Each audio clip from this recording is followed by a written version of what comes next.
Segretario, siamo al libero consorzio, in questo momento i partiti stanno presentando le liste e oggi si sapranno quali saranno le liste dei candidati a presidente e le liste, diciamo, che lo sostengono. Ecco, voi come libero consorzio avete già predisposto il tutto già da diversi giorni. Ecco, quale sarà l'iter per arrivare, diciamo, poi all'elezione del nuovo organico del libero consorzio. L'ufficio elettorale si è regolarmente insediato e già fin da ieri accoglie la presentazione delle candidature.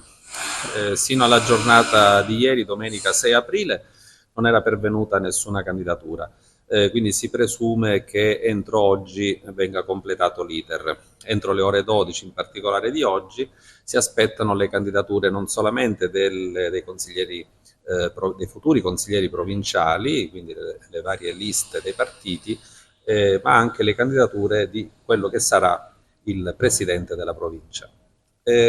Una volta completata questa fase di presentazione, si procederà all'esame, alla verifica delle condizioni di eleggibilità e poi si aspetterà il momento del voto, che sarà domenica 27 aprile.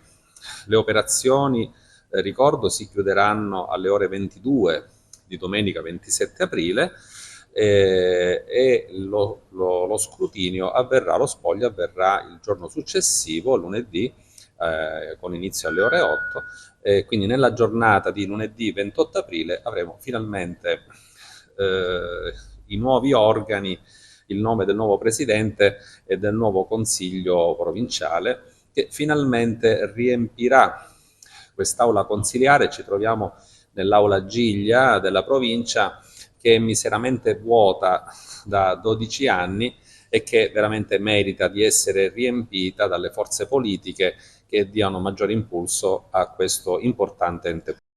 I nuovi organi eletti quali saranno?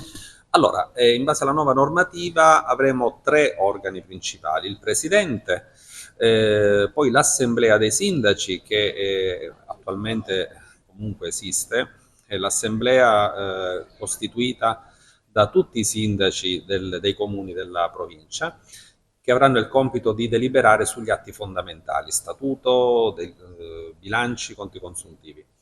E poi il consiglio provinciale, che appena eletto sarà composto da 12 membri, da 12 componenti.